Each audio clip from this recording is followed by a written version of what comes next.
Uma águia nasce para viver 70 anos. 70 anos de vida. Só que quando chega aos 40, o bico dela está entortado, está velho, as garras já não são as mesmas, estão dificultando ela caçar, e a penugem dela já está fraca. Ela tem duas opções. Ou ela chuta o pau da barraca e deixa acontecer, e logo logo ela morre, ou ela resolve fazer um renascimento. Ela procura uma região onde tem uma pedra, onde tem água por perto, onde ela pode caçar roedores por ali, e ela decide ficar naquele lugar por 150 dias, 5 meses. E ela vai fazer o seguinte: ela vai pegar o bico e bater com o bico naquela pedra até o bico cair, e vai nascer um bico novo. Ela, com um bico novo, ela vai arrancar as garras velhas e vai criar garras novas. E ela, com um bico novo e as garras novas, ela vai tirar toda a penugem envelhecida e vai nascer penugem nova. E com 150 dias, com 5 meses, ela completa esse ciclo. E ela agora está de bico novo, garra nova, penugem nova. E ela agora está habilitada a voltar a caçar e a voar por mais 30 anos. Eu não sei qual a sua idade, mas eu sei que vai chegar um momento, se já não chegou na sua vida, que você tem que tomar uma decisão. Ou você deixa aí do jeito que está indo, morro abaixo, ou você faz igual a águia. Nós vamos agora aprender realizando suas metas. Primeiro você transforma os seus sonhos em metas. Depois você transforma suas metas em realidade. Como é que você faz isso? Muito simples. Primeiro, tem que ser sua. Por que você está estudando medicina? Ah, porque o papai gosta. Então mande seu pai fazer o vestibular. Ninguém tem direito de escolher profissão para os outros. Você tem que ter a meta sua, só pelo prazer de ter, para ela se manifestar no universo. É só isto, mais nada. O dinheiro vem como consequência. Então, primeiro tem que ser sua. Você está fazendo o que você gosta? Se não tiver, você muda. Segundo, a sua meta tem que ser grande. Você tem que mirar na lua, porque se você errar, você ainda vai estar entre as estrelas. Em 1976, quando eu me mudei para os Estados Unidos, eu falei para um amigo meu: em 3 anos eu vou ensinar cardiologia para os americanos. Ele riu de mim. Sabe quanto tempo levou? Em 8 meses eu dei a minha primeira apresentação em Washington, D.C., para 400 cardiologistas. Quando eu contei para o meu amigo, ele riu, eu sabia que o tamanho estava bom. Tenha metas grandes, que você vale a pena você brigar por elas, porque meta pequena não lhe estimula. Se você mirar na lua e errar, você vai estar entre as estrelas. Tem que ser grande. Terceiro, ela tem que ser positiva. Não é o que você não quer, é o que você quer. O que você quer na vida? Eu não quero doença, eu não quero pobreza. Eu não estou perguntando o que você não quer. Eu quero saber o que você quer. Se você se concentra no que você não quer, ao invés de se concentrar no que você quer, é como se você estivesse dirigindo um carro olhando pelo retrovisor. Você sabe de onde você está vindo, você não sabe para onde você está indo. Você tem que concentrar naquilo que você quer, colocar energia. Eu não quero ser igual ao meu pai. Ser igualzinho ao seu pai, todo mundo sabe disso, menos você. Porque quando você diz eu não quero ser gordo, você pensa em gordura. Quando você diz eu não quero ser pobre, você pensa em pobreza. Você sabe que tudo é criado 2 vezes. Primeiro você cria aqui, depois você se manifesta no seu universo físico. Você tem que ter objetividade, ela tem que ser objetiva. Ela tem que ser datada, tem que ter uma data. Quando que você quer isso? Ela tem que ser específica. O cérebro trabalha ciberneticamente. Cibernética trabalha com especificidade. Você imagina um termostato no ar-condicionado de uma sala e você pergunta para mim que temperatura que eu coloco aqui. Eu falo mais ou menos. Você vai colocar o quê? Agora, se eu falar 21 graus Celsius, você vai lá e coloca. O que você quer? Eu quero dinheiro. Dinheiro você já tem no bolso. Ah, eu quero mais. Vou te dar mais $1, tá bom? Não adianta, não é só. Você tem que ser específico. Você quer quanto? Eu quero $50 mil na minha conta até o final do ano que vem. Eu não estou garantindo que você vai obtê-lo, mas eu posso lhe dizer que a chance de você obter aumentou violentamente. E todas as vezes que você quiser chegar a algum lugar, você tem que saber de onde você está saindo. Uma vez eu estava dando um curso nos Estados Unidos, o sujeito falou assim: eu quero $50 mil na minha conta até o final do ano. Eu falei: quanto você tem? Ele falou: não sei. 2 semanas depois ele me liga: você não vai acreditar, eu somei o que eu tinha no banco eu tenho 55 mil dólares. Ou seja, ele estava pedindo o que ele já tinha. Aliás, ele não é o único na jogada. Tem gente que diz assim, Deus, meu Deus, eu quero talento. O que você acha que é talento, meu? Você acha que o pianista, ele sentou no piano e tocou? Ele praticou anos e anos e anos e anos para chegar lá. É verdade? Você acha que essa eloquência que eu tenho aqui conversando com você diretamente, isso apareceu da noite para o dia? Eu dou aula desde os 12 anos de idade. Então, essa história de talento tem muito a ver com a prática. Quanto mais você pratica, mais sortudo você fica. A sua meta tem que ser específica. Ela tem que ser datada. Você tem que saber de onde você está saindo. Qualquer lugar que você quiser, você liga para mim e diz assim, como é que eu chego aí? Eu pergunto de onde você está. Onde você está? Ah, não sei. Então eu não posso lhe ajudar. Você precisa ir a qualquer lugar, você tem que saber de onde você está saindo. Quais são as suas qualidades. Põe uma meta que seja significativa. Ela tem que ter uma importância para você e para os outros. Não é uma coisa que só você vai se beneficiar. Se só você se beneficiar, ela não é ecológica. Às vezes ela não é ecológica nem para você. Ecológica, a meta sendo ecológica é importante. Eu não posso divulgar o meu trabalho pelo mundo todo e ao mesmo tempo passar 5 dias da semana com os meus filhos, com a minha família. Se eu quiser fazer a mesma coisa, simultaneamente, divulgar o meu trabalho e passar 5 dias com a minha família por semana, uma dessas duas não é ecológica, porque uma vai brigar com a outra. Porque eu estou querendo criar duas metas praticamente antagônicas. Eu não posso viajar pelo mundo todo, pelo Brasil todo, e ao mesmo tempo ficar 5 dias com a minha família por semana. Então você tem que ver que uma meta não pode ir contra a outra. A sua meta, ela tem que ser relembrada com frequência. Não é você chegar no dia 31 de dezembro e escrever o que você quer para o ano seguinte, você tem que estar constantemente olhando o que eu quero, às vezes muda. Às vezes você perde o interesse, às vezes uma meta que você tinha, você fala, não quero mais. Eu tinha vontade de ter essa meta, hoje eu não quero mais. Porque às vezes você trabalha anos por uma meta que você queria e você esqueceu que não quer mais. E quando termina, e aí? E agora? Ah, eu não quero isso mais. Você podia ter decidido isso muito tempo atrás, porque os seus valores mudam, os seus interesses mudam. Quando eu tinha 20 anos de idade, eu era capaz de viajar 10, 20, 30 horas para pular carnaval. Hoje eu quero distância de carnaval. Ou seja, os meus interesses mudaram, os seus também. Avalie aquilo que mudou e não fique batalhando naquilo que você realmente às vezes não quer mais. Você tem também de fazer aquela divisão. Todas essas metas com essas características e divididas, aí sim vai ter um impacto diferente na sua vida. E você tem que fazer a meta, não é o que você quer em 1 ano, 2, 5, 10, não. É o contrário. É o que você quer em 10 anos, o que você quer em 5, é de lá para cá, ou seja, do futuro para o presente. Onde que eu quero estar daqui 10 anos? Para eu estar lá daqui 10 anos, onde que eu tenho que estar daqui 5?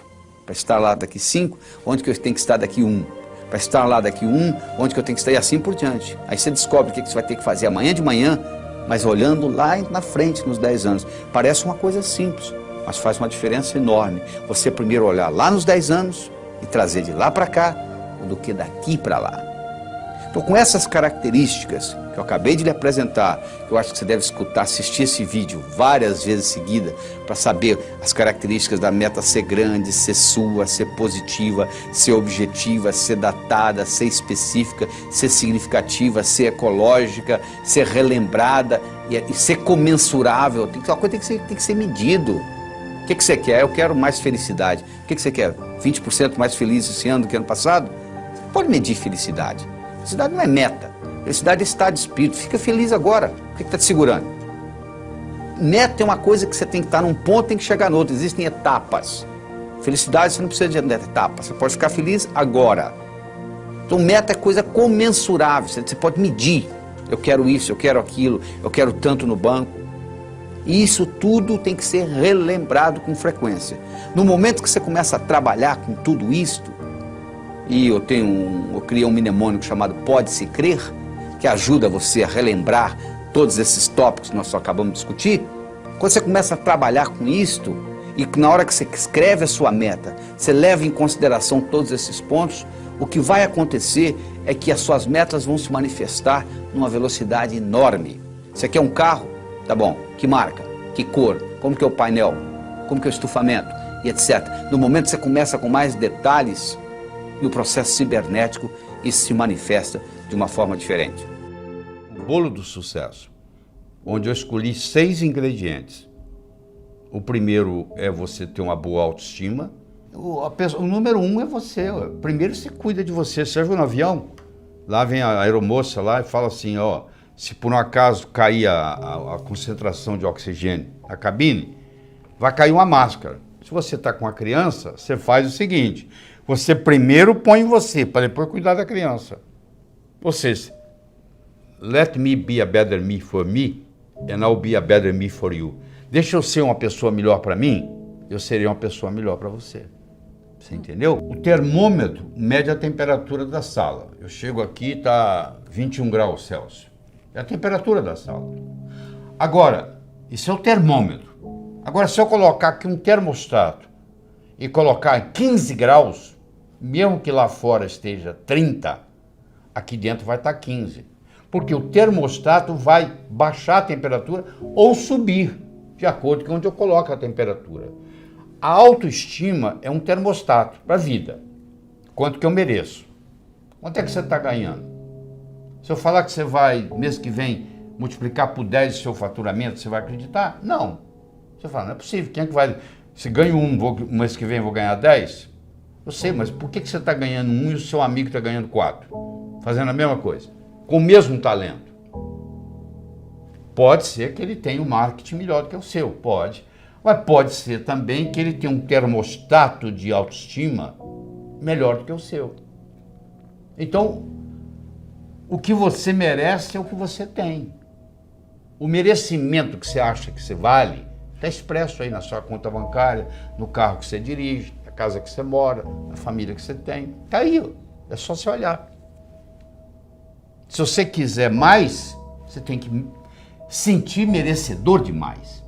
E para sentir merecedor demais, escuta, você tem que subir a sua autoestima. A segunda é a sua capacidade de se comunicar, que é fundamental, principalmente no mundo de hoje, onde a comunicação é talvez o mais importante de tudo no sucesso. Eu posso ter 2 indivíduos que têm QI de 145, quase gênio. Um está muito bem na vida e o outro está desempregado do quarto Jack. Você vai ver a diferença, um se comunica bem e o outro não dá nem bom dia para o vizinho. Então, no momento que você melhora a sua capacidade de se comunicar, você passa a valer mais no mercado. Essa é a realidade. Terceiro, é a sua capacidade de estabelecer objetivos, criar estratégia. Em 1953, eles pegaram todos os formandos da Universidade de Harvard e perguntaram para eles assim, o que você vai fazer nos próximos 6 meses, próximo ano, próximos 5 anos, próximos 10 anos, próximos 15 anos, próximos 20 anos. A grande maioria, como acontece aqui no Brasil, não tinha nada por escrito. Não tinha nada, não tinha nenhum... Ah, não sei, eu vou ver o que vai acontecer. Eu vou deixar a vida me levar, né? Mas 3% daqueles estudantes, eles tinham por escrito o que eles iam fazer com 6 meses, com 1 ano, com 5, com 10, com 15, com 20 anos de formado. Em 1973, eles pegaram aqueles que ainda estavam vivos e fizeram uma avaliação. Então, aquele grupo que tinha por escrito era 3%. Valia mais do que os 97% junto em todos os aspectos. Então, eles viram se a inteligência era diferente? Não. O background familiar era diferente? Não. Tudo era igual. As notas que tirava na escola, a única diferença que fazia diferença é que eles tinham por escrito. Então, os nossos, por isso que a empresa multinacional, ela pega os objetivos do ano que vem e coloca até setembro por escrito. Tem que estar ali no papel. Aquilo tem que ser recordado com frequência. Você tem que colocar ali e você tem que datar. Como é que você transforma um sonho em uma meta? Você coloca uma data. Tudo aquilo que você colocou na categoria de algum dia não vai acontecer. O cérebro fala, tá bom, o dia que algum dia chegar, você vai no calendário, onde é que está algum dia? Não está lá. Não tem no calendário, não existe. Então eu tenho que ter metas a curto, a médio, a longo prazo. Tem que ter os 3 tipos de metas. Eu tenho que ter elas por escrito. E eu tenho que descobrir qual é a finalidade de vida que está por trás dessas metas. Porque a finalidade de vida, ela te valoriza a sua meta. Vou dar um exemplo. Você imagina uma bolinha que eu jogo para você, você joga para mim, eu jogo para você, você joga para mim, eu jogo para você, você joga para mim. Começou a ficar cansativo, né? Mas se eu chamasse de tênis, mudou, né? Milhões de dólares por trás. Enquanto era uma bolinha para lá e para cá, você não estava dando valor. Na hora que eu falei tênis, mudou. É assim, uma meta que talvez não tenha importância, mas se ela está encaixada dentro da minha finalidade de vida, ela valoriza. E eu vou estar disposto a ter mais esforço para que ela aconteça. A sua atitude determina a sua altitude na vida, a sua dedicação ao trabalho e a sua ambição saudável. Então são 6 elementos, ó. A boa autoestima, boa comunicação, saber estabelecer metas, ter uma atitude positiva, dedicação ao trabalho de uma forma inteligente e hoje melhor do que ontem, amanhã melhor do que hoje. O japonês chama de Kaizen, que é melhora contínua. A palavra Kaizen, no Japão, 1945, Hiroshima, Nagasaki, 40% do Japão destruído. Com essa simples filosofia de uma palavra, que é K-A-I-N-Z-N, Kaizen, que é melhora contínua, o Japão saiu de lá e hoje ele é o 3º per capita no mundo, entendeu? 3º país mais desenvolvido do mundo, ou seja, está lá no pódio. Saiu de 40% destruído, é um arquipélago com mais de 3 mil ilhas, não é um continente, muito complicado, mas no entanto, com a filosofia Kaizen, que é melhora contínua, que eu recomendo você adotar isso, eu adotei isso na minha vida, hoje é melhor do que ontem, amanhã é melhor do que hoje, e aí você junta esses 6 ingredientes com a pitadinha do que eu chamo a diferença entre o profissional e o amador. O que difere o profissional do amador? Paciência e persistência. Porque o amador, se não der certo, ele chuta o pau da barraca. O profissional sabe que o amanhecer só vem depois da noite ter passado. Que Roma não foi construída em um dia. Então tem que ser de grão em grão a galinha enche o papo. Então tem que ser aos pouquinhos para chegar lá. Então eu coloco esses 6 ingredientes com paciência e persistência e o resultado só pode ser um: obter aquilo que você quer. Imagina uma vaca subindo um morro. Você pensa que é a vaca que determina onde que ela pisa? Não. Quem determina onde a vaca pisa não é a vaca, é a estrutura do terreno. Sabia disso? A única coisa que a vaca faz, ela procura o caminho mais fácil. A mesma coisa ocorre conosco. O nosso comportamento vai depender da nossa estrutura psicológica. Força de vontade não adianta nada. Você pega uma bola de futebol, coloca no fundo de uma piscina e segura lá por quanto tempo? A estrutura da bola foi feita para flutuar. Então na hora que você soltar, ela vai para a superfície. Do mesmo modo que a estrutura de uma pedra foi para ficar no fundo. Você não consegue segurá-la na superfície. Você vai cansar, ela vai afundar. Então o mais importante de tudo é você determinar a sua estrutura psicológica, é você mudar essa estrutura psicológica, ou seja, você está preparando a sua estrutura psicológica. Preparando como? Fazendo aquelas escolhas que nós já discutimos. Eu escolho ser sadio. É muito diferente de você não ser doente, sabia disso? A maioria não é doente, você vai no médico, você não tem diagnóstico de doença nenhuma. Não significa que você seja sadio. Ser sadio significa ter energia para implementar tudo que você tem na cabeça. E poucas pessoas são sadias, a maioria não é doente. É muito diferente ser sadio e não ser doente. Eu escolho ser a força criadora na minha vida. Eu escolho ser sincero para comigo mesmo. Significa quando eu digo sim é sim, quando eu digo não é não. Todas as vezes que você diz sim e gostaria de dizer não, um pedacinho de você morre. Isso, quando você faz essa estrutura, você está se estruturando para longo prazo, para fazer um processo de longa duração. Aí sim se mantém. Porque se você fizer só com a força de vontade, é aquilo que ocorre no 31 de dezembro. Uma semana depois, não tem mais nada. Agora, se você mexe na sua estrutura psicológica e implementa isso, isso fica uma coisa constante. E um modo de você fazê-lo é você ter os seus sonhos, você ter as suas metas e você manter os seus olhos nas metas. Sabe qual a diferença entre etapa e obstáculo? Se você está no ponto A e quer ir para o ponto B, existe um espaço para percorrer entre o ponto A e o ponto B. Então, se você tirar os olhos da sua meta, o que você encontra entre o ponto A e o ponto B, você vai chamar de obstáculo. Se você mantiver os olhos na sua meta, o que você encontra entre ponto A e ponto B, você vai chamar de etapa. A diferença entre etapa e obstáculo é onde você está com os olhos. Então manter os seus olhos a longo prazo é muito importante, porque se você só tem metas curtas, o seu chefe briga com você amanhã de manhã e estragou seu dia. Agora, se você está interessado daqui 5 anos, daqui 10 anos, daqui 20 anos, o seu chefe brigar com você amanhã de manhã não vai fazer diferença nenhuma, porque você está preocupado lá na frente. É muito importante você ter essa visão a longo prazo e manter o seu olho na meta, que com isso o que era obstáculo vira etapa. Mas ao mesmo tempo, você tem que saber dividir as suas metas. Porque se eu te der um salame para você comer, sem cortá-lo, você provavelmente não vai gostar, mesmo que você goste de salame. Mas se você for cortando fatia por fatia, e conversando e tomando uma cerveja, um refrigerante, você acaba comendo metade do salame sem sentir, não é verdade? O mesmo ocorre. Tem gente que diz assim, poxa, eu vou escrever um livro, é demais. Escreva um capítulo. Ah, demais. Escreva um parágrafo, escreva uma frase. Aí uma frase, outra frase, vamos fazer o parágrafo, vai fazer a página, vai fazer o capítulo, vai fazer o livro. Procure dividir as suas metas. Você quer ser milionário em 5 anos? Onde é que você vai estar daqui a 4? E daqui a 3? E daqui a 2? E daqui a 1? E daqui a 6 meses? E daqui a 30 dias? E daqui a uma semana? O que você vai fazer amanhã de manhã para ser milionário daqui a 5 anos? Não é só esperar o tempo passar, não.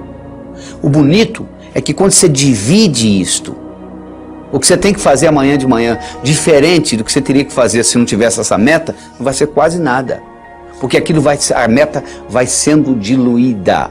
Então, um dos grandes segredos que existe em pessoas atingirem as metas é você ser capaz de quebrar a sua meta em pequenos espaços, em pequenas fatias, e você vai executando uma após outra, e o cérebro vai sendo treinado com isto, e sucesso atrai sucesso. Você sabe que semelhante atrai semelhante. Se você abrir a torneira da cozinha, da sua pia, na cozinha sai água, para onde que vai a água? Para o esgoto. E o esgoto? Vai para o rio. E o rio vai para o mar. A água vai para a água, não é verdade? Para onde que vai o ódio? Para quem tem ódio. E amor? Para quem tem amor. E dinheiro? Vai para o pobre? Não, para quem tem dinheiro. E sucesso? Vai para onde? Para quem tem sucesso. Então esses pequenos sucessos vão atraindo mais sucesso na sua vida. Semelhante atrai semelhante. Então à medida que você vai fazendo isso, você vai preparando essa caminhada. Mas tudo começa com essa estrutura psicológica. Quem determina onde a vaca pisa não é a vaca, é a estrutura do terreno. A única coisa que a vaca faz é procurar o caminho mais fácil. Nós também vivemos a nossa vida procurando o caminho mais fácil. O caminho mais fácil depende da nossa estrutura psicológica. E a nossa estrutura psicológica é codificada linguisticamente. Lembra-se que eu já falei que nós somos animais linguísticos. Então o melhor jeito de você se preparar para mudanças é você recodificar essa sua estrutura psicológica e fazer natural aquilo. Se você tem uma estrutura psicológica de levantar às 5 da manhã, se eu pedir para você ficar na cama até o meio-dia, é um martírio, não é verdade? Se você tem uma estrutura psicológica de levantar ao meio-dia, se eu pedir para você levantar às 5 da manhã, vai ser um martírio. Para os dois. Porque o que determina o caminho mais fácil é a estrutura. Se a minha estrutura psicológica é de levantar às 6 da manhã, se eu ficar até às 8 na cama, eu vou ficar chateado. Agora, se eu tenho a estrutura psicológica de levantar às 6, não vai ser problema nenhum. Não será sacrifício, porque eu estou procurando o meu caminho mais fácil. Então, o que eu quero que você determine para você é o seguinte: qual é o seu caminho mais fácil? Quero que você determine para você quais são as suas metas a longo prazo, em termos de saúde, em termos de finanças, em termos de amizade, em termos de família. Daqui 5, daqui 10, daqui 15, daqui 20 anos. Porque você tem que saber quais são essas metas, para você manter o olho lá, para os seus obstáculos deixarem de serem obstáculos e se tornarem etapas. E lembre-se de dividir para somar. Ou seja, você quebra as suas metas em pequenos pedacinhos e com isso fica mais fácil a digestão. Com isso fica mais fácil você atingir uma por uma dessas metas. É a história do Coronel Sanders. Sanders tinha um apelido de coronel. Coronel Sanders. Coronel Sanders tinha um restaurante na beira de uma estrada. E os caminhoneiros passavam e paravam lá para comer a comida do Coronel Sanders, que ele era um bom chefe de cozinha. Especialmente, ele tinha uma receita que ele tinha ganho da avó dele, que era uma receita de galinha frita. Então, ele era famoso, o restaurante era famoso por causa da receita da avó do Coronel Sanders. O governo de Kentucky resolveu mudar a direção da estrada. E o seu restaurante, que era um restaurante de beira de estrada, deixou de ser de beira de estrada.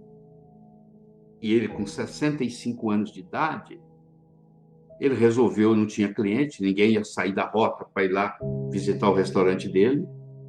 Ele ficou sem cliente, como muitos restaurantes estão hoje, sem clientes. E aí, o que aconteceu? Ele pediu aposentadoria. 65 anos, tinha direito ao Social Security, pediu aposentadoria. Quando chegou o primeiro cheque de aposentadoria dele, ele mostrou para a mulher dele e falou assim: como é que nós vamos viver nisso? Não pode ficar assim. A única coisa que o Coronel Sanders tinha era uma receita de galinha frita que ele ganhou da avó. Ele pegou aquela receita de galinha frita, ele visitou 21 restaurantes. Olha, eu tenho essa receita, eu tinha um restaurante na beira da estrada, ele deixou de ser na beira da estrada, entendeu? Eu quebrei, eu tive que me aposentar. Você não quer? Eu posso fazer aqui, a gente pode fazer uma parceria. Ninguém se interessou. Até que, finalmente, a persistência dele, o universo conspira a favor, chegou a hora. Ele chegou num deles e o indivíduo gostou da ideia. E falou assim: podemos fazer uma parceria. E a parceria começou. E aí foi fundado o Kentucky Fried Chicken. O Kentucky Fried Chicken, hoje, tem mais de 25 mil lojas. O Kentucky Fried Chicken domina o mercado de frango no Japão. E os importadores de frango do Brasil para o Japão, que o Japão é o maior importador de frango do Brasil, eles vendem principalmente para o Kentucky Fried Chicken. Então, o Coronel Sanders indiretamente está ajudando o Brasil. Agora eu lhe pergunto, um cara com 65 anos de idade, com um cheque de aposentadoria do Social Security, a única coisa que ele tinha com ele era uma receita de galinha frita. E ele consegue mudar o mercado de frango no mundo. Você está esperando o quê? Era uma vez, numa pequena ilha da Grécia, havia um sábio, famosíssimo. Famoso porque, até aquele dia, todas as perguntas feitas a ele, ele soube responder. E a fama dele transcendeu a Grécia. Vinha gente de longe. Mas um dia, um adolescente, conversando com um amigo dele, adolescente, disse: eu acho que eu sei como é que eu vou enganar esse sábio.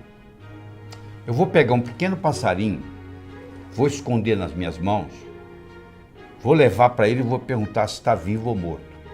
Se ele falar vivo, eu vou espremer e deixar cair morto nos pés dele. Se ele falar morto, eu vou abrir a mão, vou deixar o passarinho voar. Não interessa o que ele responder, dessa vez ele vai errar. Aí você imagina, o adolescente pegou o pequeno passarinho, colocou nas mãos, foi até o sábio, olhou para o sábio no olho e disse assim: sábio, diga-me, o passarinho nas minhas mãos está vivo ou morto? O sábio olhou para ele e disse: meu jovem, a resposta está nas suas mãos. Você que está aí, eu quero que você saiba que o seu sucesso, tanto pessoal quanto profissional, esteve, está e sempre estará nas suas mãos. Você não faz um bolo só com farinha, nem só com manteiga, nem só com ovos. Você precisa de vários ingredientes. O bolo da vida necessita vários ingredientes. E um desses ingredientes é o diálogo. Um desses ingredientes é a capacidade de se comunicar. Ele não é o único, mas ele é fundamental. A comunicação tem 3 níveis. O primeiro nível eu chamo de boca-ouvido. O segundo nível eu chamo de cérebro-cérebro. O terceiro nível eu chamo de coração, coração. Vamos começar com o primeiro nível.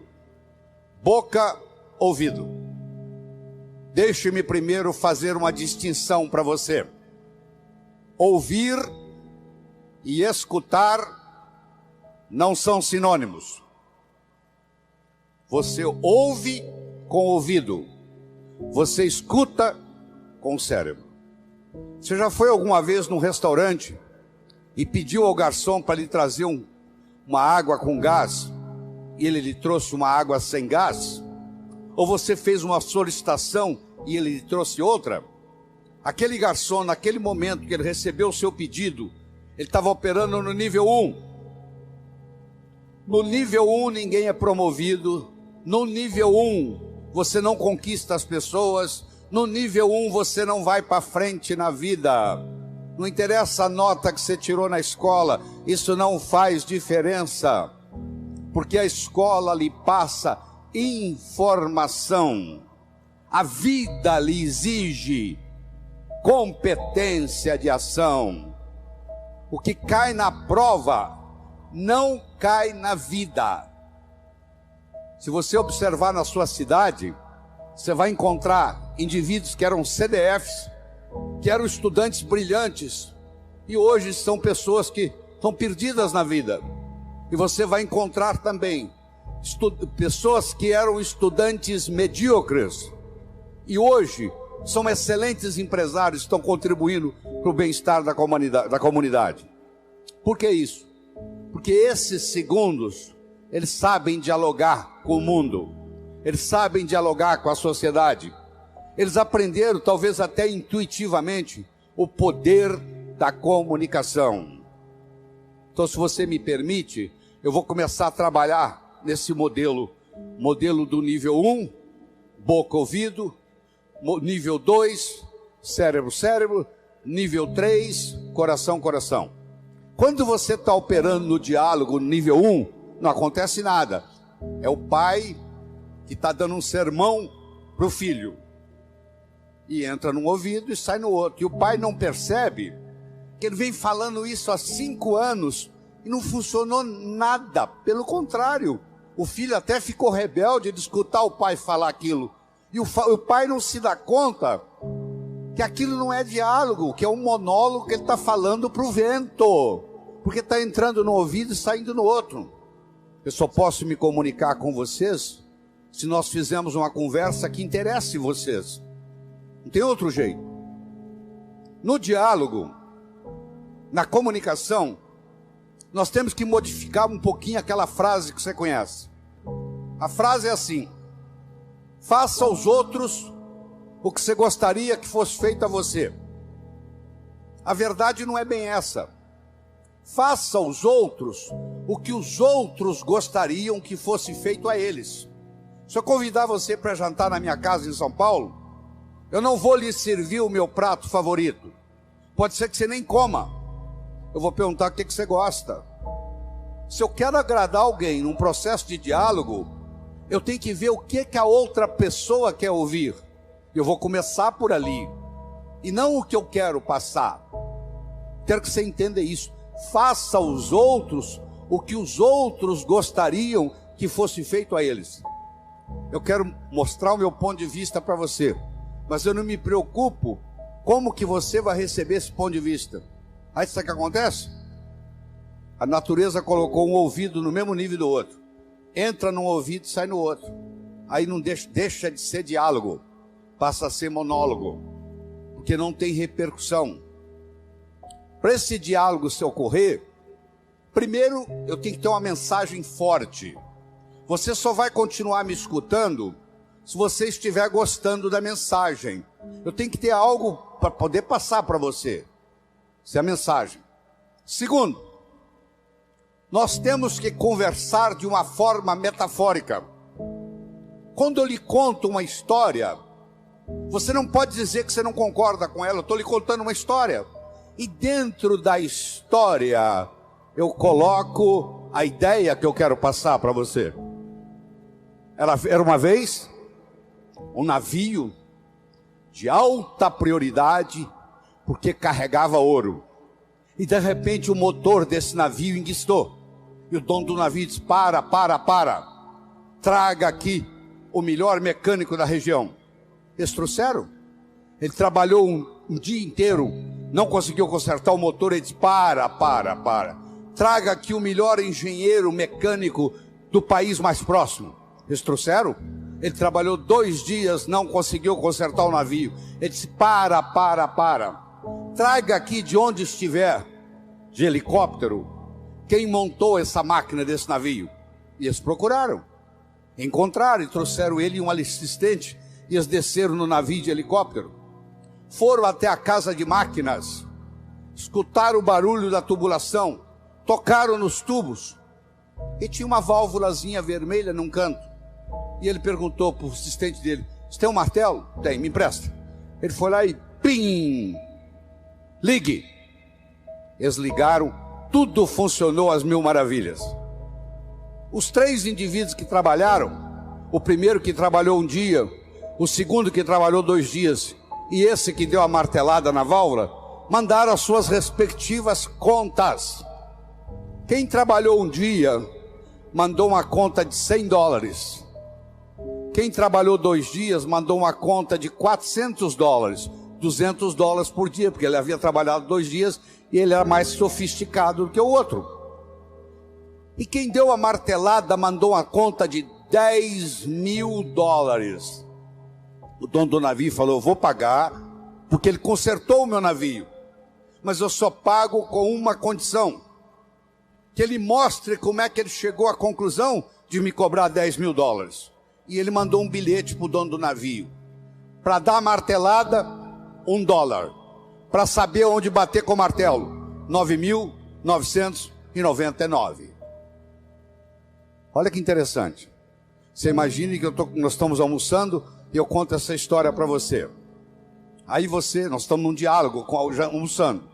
Aí você vai para o seu escritório comigo e você está pensando em me contratar para ser seu consultor na sua empresa.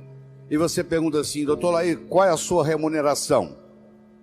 E eu falo um preço elevado. Ao invés de você falar é caro, você vai pensar assim: esse cara sabe onde bater com o martelo. Eu preparei o seu cérebro para escutar o meu diálogo com você. Através de quê? Através de uma história, através de uma metáfora. A pessoa que sabe dialogar, ela conversa metaforicamente. O político que ganha a eleição é um contador de histórias. O padre que faz o sermão que agrada a todos é um contador de história. Porque quando você está contando uma história, a mente crítica baixa. Você conta a história e leva o que você quer levar junto da mensagem. E a mensagem entra na estrutura psicológica. Terceira coisa importante no diálogo é uma linguagem apropriada. Você já foi a um médico e o médico começa a usar aquela terminologia médica que só ele entende. E aí você volta e a sua família te pergunta: e aí, o que você tem? O que o médico falou? Ah, não entendi o que o médico falou. Esse médico não tem nada de inteligente. Ele tem que conversar numa linguagem que o paciente entenda. A própria Bíblia tem uma citação dizendo que se você não falar a linguagem de quem está lhe escutando, você está falando aos ares. E outra coisa importante é a percepção. Uma coisa é o que você está passando, a outra coisa é que o outro está captando. Ah, você é um vendedor? Sou. Você é um bom vendedor? Ótimo vendedor. E aí, você tem vendido bem? Não, tem vendido muito mal. Então você não é um bom vendedor. O aluno que diz que é bom aluno, ele tem que me mostrar um boletim bom. Eu não conheço bom aluno com boletim ruim. O mínimo que você tem que me mostrar como bom aluno são boas notas no boletim. Isso lhe caracteriza como bom aluno. Se você é vendedor e você não está vendendo o que você gostaria de vender, você vai me desculpar, a tecnologia, a abordagem que você está usando de vendas está sendo inadequada. talvez a sua linguagem não está sendo apropriada, talvez a sua mensagem não está sendo forte o bastante, talvez você não esteja fazendo uso dos recursos da metáfora, das histórias. Semana passada teve um cliente aqui e eu falei para ele o seguinte: aí você pode falar o que você quiser.